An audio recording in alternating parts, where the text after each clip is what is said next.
Take a break from your trick-or-treating because today we're diving into the dark truth behind Aphmau's Halloween world. Hello Internet, welcome to Minecraft Theory, where today we're going to unwrap something far scarier than your candy wrappers. We're looking at Aphmau's latest Halloween special, and boy oh boy do I have some spooky news for you. You know how Halloween is supposed to be all about fun costumes and candy. Well, what if I told you that in Aphmau's world there's something way more sinister going on? Something that turns what looks like innocent Halloween fun into a terrifying system of, well, we'll get to that.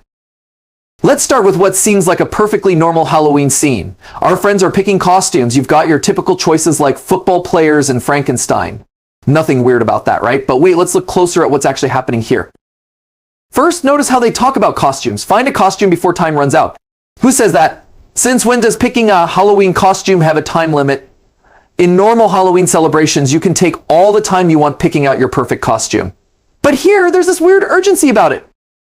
And speaking of weird, let's talk about that strawberry cow conversation. When Aphmau suggests being a strawberry cow, she's immediately told it's not a real thing. But pay attention to the exact words used. You're not a real thing. Not that's not a real thing, or strawberry cows aren't real. The phrasing specifically questions Aphmau's reality. But here's where things get really interesting. Watch what happens when they go candy collecting. The candy's poison, they say, but follow it immediately with bad for your teeth, but so good to eat. Now, any normal person would run away screaming at the word poison, right? But not here. Instead, they're actually competing to get more of this so-called poison. And the way they collect candy. It's not your typical door-to-door trick-or-treating. They're in this strange place called a chunk of tree where they need to collect exactly 10 pieces of candy. 10, not 9, not 11, but exactly 10 pieces. Since when does Halloween have such specific requirements? Let's pause for a second and think about this. In normal Halloween traditions, kids get different amounts of candy from different houses. Some houses give out full-size bars, some give out tiny candies, and some houses, the ones we all avoided, give out raisins. But here, it's exactly 10 pieces, like some kind of ritual requirement. And speaking of rituals, what's with that moving car? Did you catch that detail? A car just randomly moving around while they're collecting candy. That's not normal Halloween behavior, folks. That's the kind of thing you see in, well, let's just say more supernatural situations. But wait, it gets better. After collecting the candy, they move on to gathering supplies. Now, normal Halloween supplies might include things like candy bowls or decorations, but what do they need here? Wool, pumpkin seeds, and a knife. Who needs a knife for Halloween candy collection? And then there's Pierce with the sheep. Notice how everyone acts like painting sheep is a totally normal Halloween activity. But look at their reactions. Who did this to sheep? It's never like they've never painted a sheep before. These aren't the words of people doing normal Halloween activities. These are the words of people participating in something much more ritualistic. The purple house at the end. That's not just any Halloween decoration.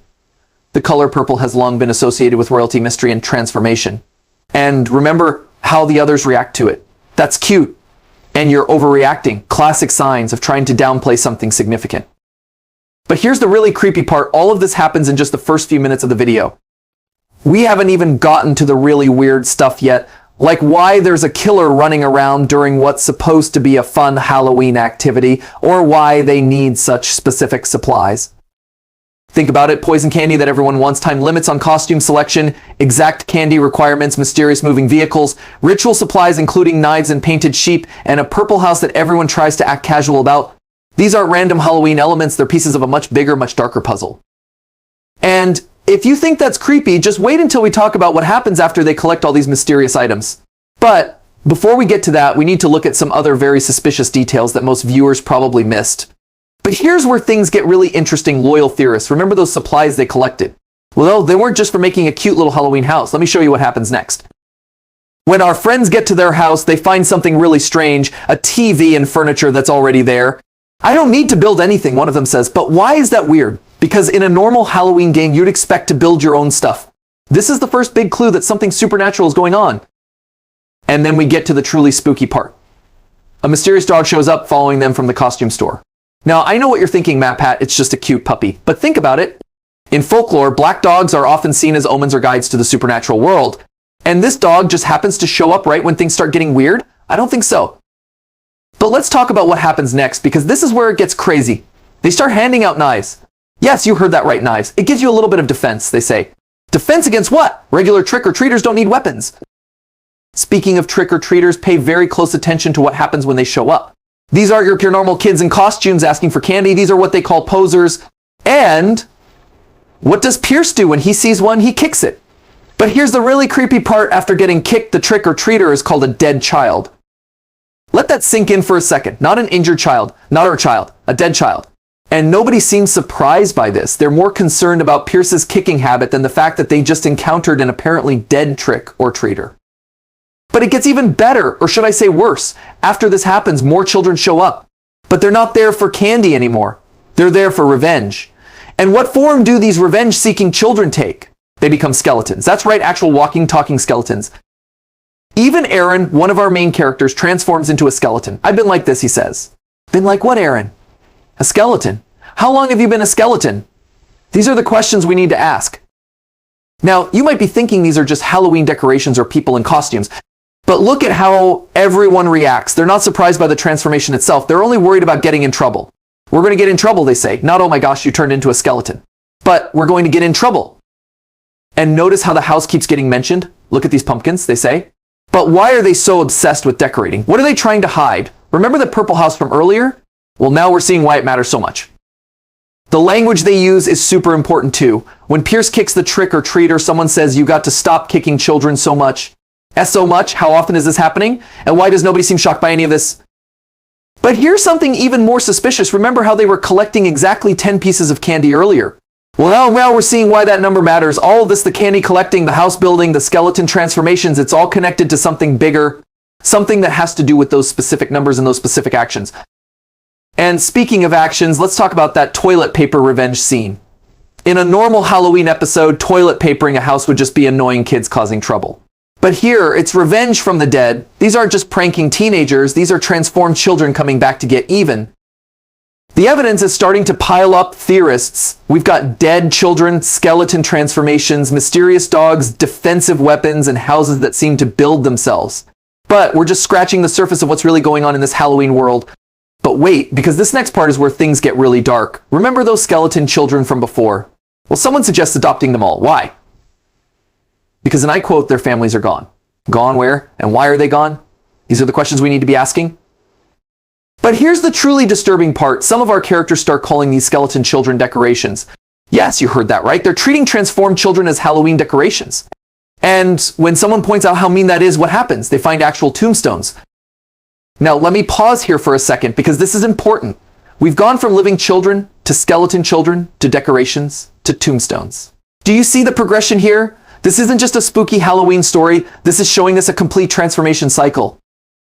But it gets even weirder. Right after finding the tombstones, they start talking about building bodies. Now, in any normal Halloween video, building bodies would mean making paper skeletons or maybe stuffing old clothes to make a scarecrow.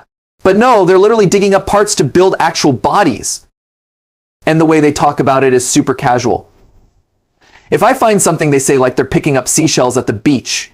They're literally grave robbing and they're treating it like it's just another fun Halloween activity.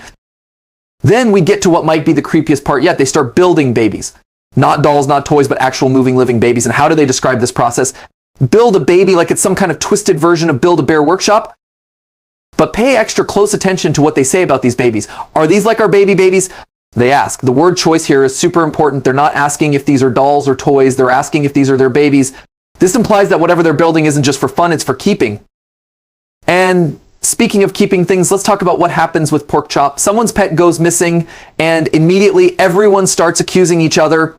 But why are they so quick to jump to conclusions? What do they know about what happens to pets in this world that we don't? Then we get to perhaps the most disturbing moment yet. Someone tries to bury one of these newly built babies.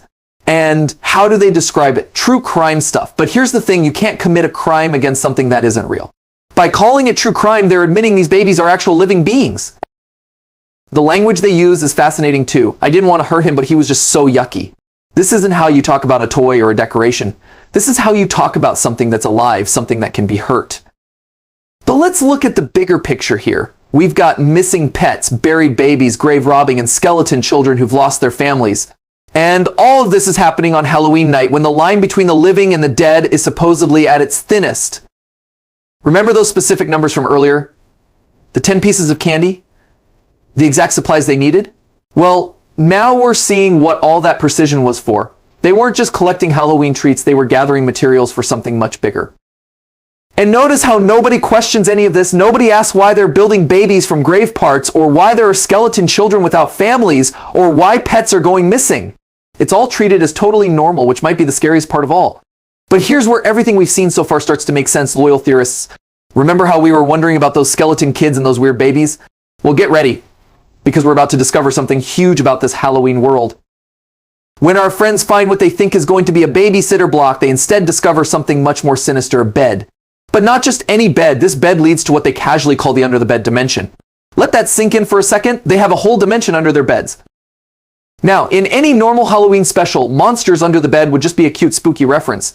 But look at how they talk about it. I'm never sleeping again, one of them says. Why?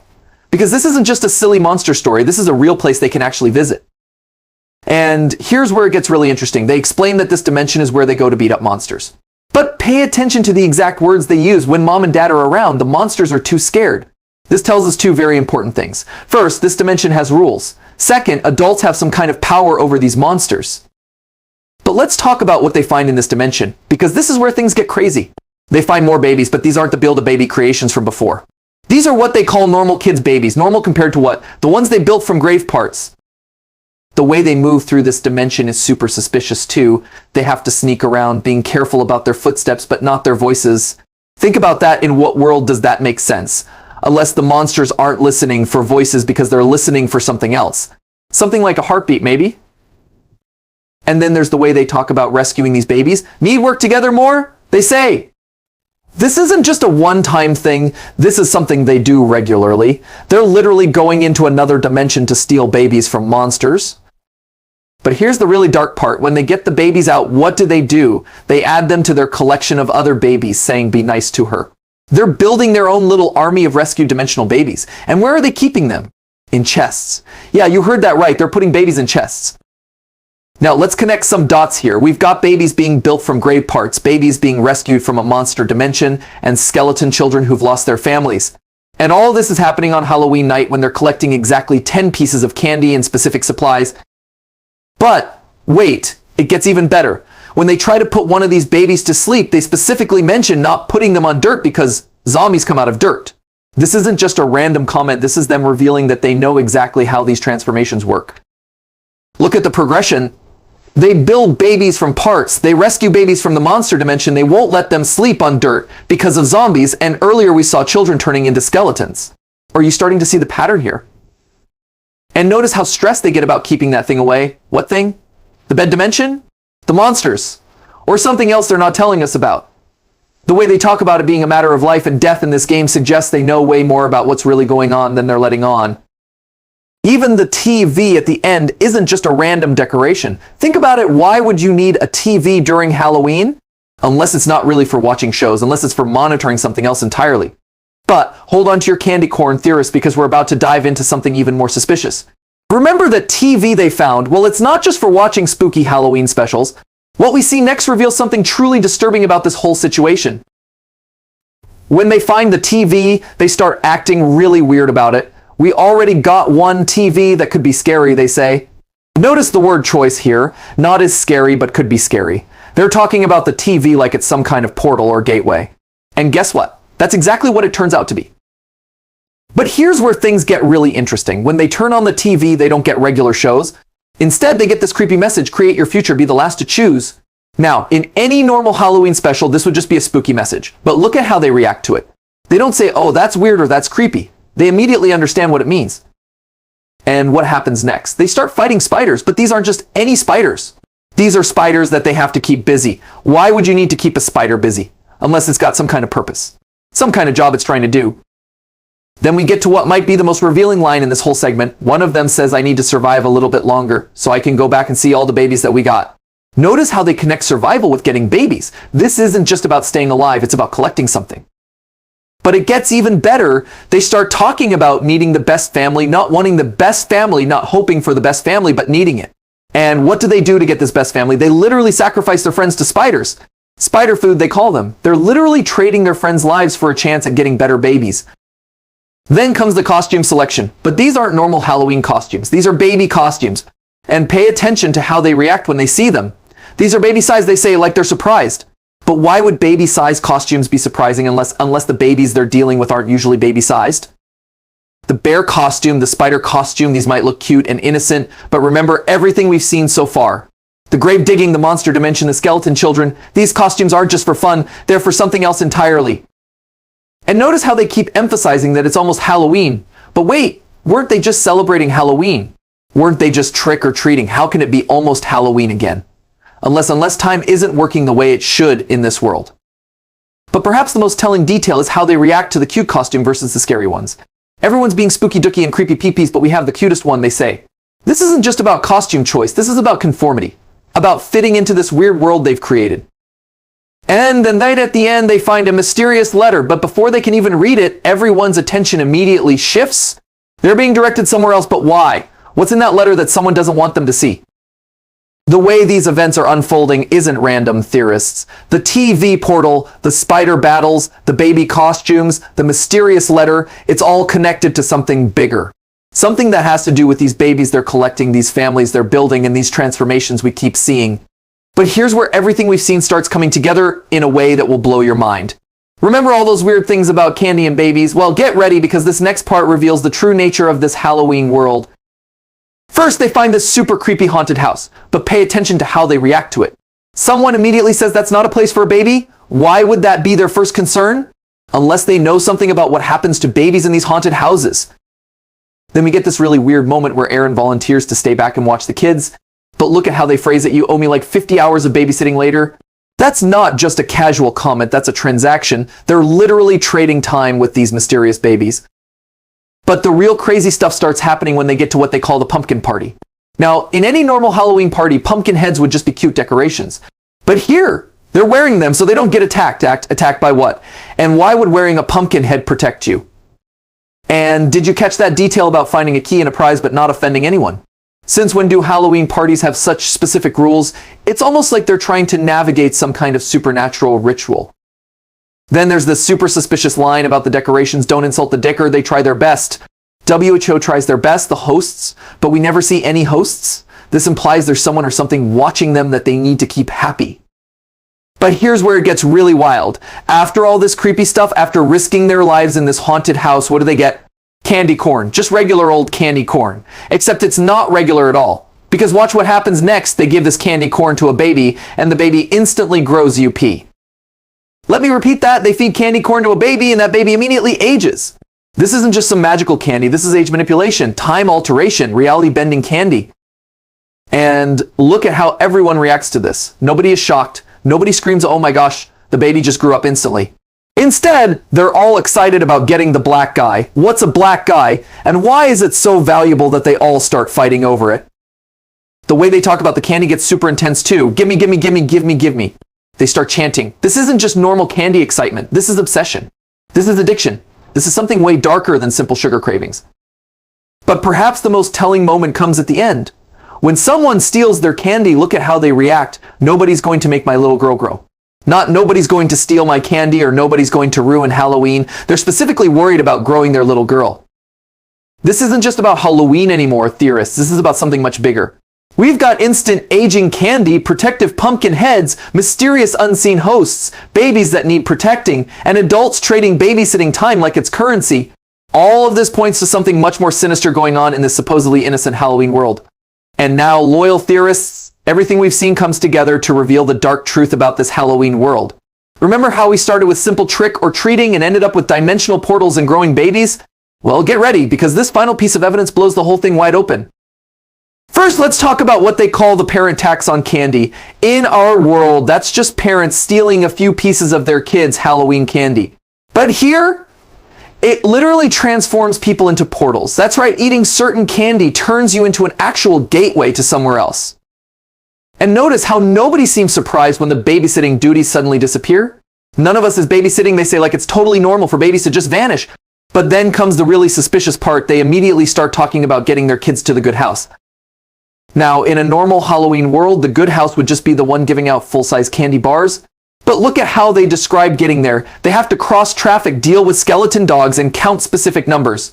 Since when does getting candy require counting? And these aren't just random numbers, they're counting down from 39. But here's where it gets really wild. When they finally reach this supposedly good house, what do they get? Not candy, money. And their reaction tells us everything. We don't want money, we want candy, they say. But then watch what happens. They immediately start talking about buying more candy with the money. And these aren't just greedy kids wanting sweets. Look at how they phrase it. We can wait until the sales go on. They're thinking long term. They're planning ahead. This isn't about Halloween night anymore. This is about something much bigger. Then we get to the final revelation. The spirit took over. Not a spirit or some spirit, but the spirit. And suddenly their house is on sale. But what are they really selling? What's really being bought and sold in this world? Let's put all the pieces together. We've got candy that turns kids into skeletons, babies that can be built from grave parts, and under the bed dimension full of monsters, candy that makes babies grow instantly, money houses that let you opt out of giving candy, kids turning into portals, a mysterious spirit taking over property, and adults obsessed with collecting and controlling all of it. The truth is clear, theorists. This isn't just a Halloween celebration, it's an elaborate system for harvesting and trading souls. The candy isn't just candy, it's a transformation catalyst. The skeleton children aren't just decorations, they're transformed kids waiting to be harvested. The underbed dimension isn't just a spooky place, it's a holding area for collected souls. The adults aren't just collecting candy, they're collecting souls to trade. Those who give out money instead of candy. They're buying their way out of the soul harvest. And those babies, they keep building and growing. They're creating new vessels for the harvested souls. And if you enjoyed uncovering the dark secrets of this Halloween universe, don't let the theorizing stop here. YouTube's got another mind-bending video ready for you right up there on your screen. Remember, loyal theorists, every click helps tell YouTube that you want more theories, more secrets, and more mind-blowing revelations. So keep that big, beautiful brain of yours working, and I'll see you in the next theory.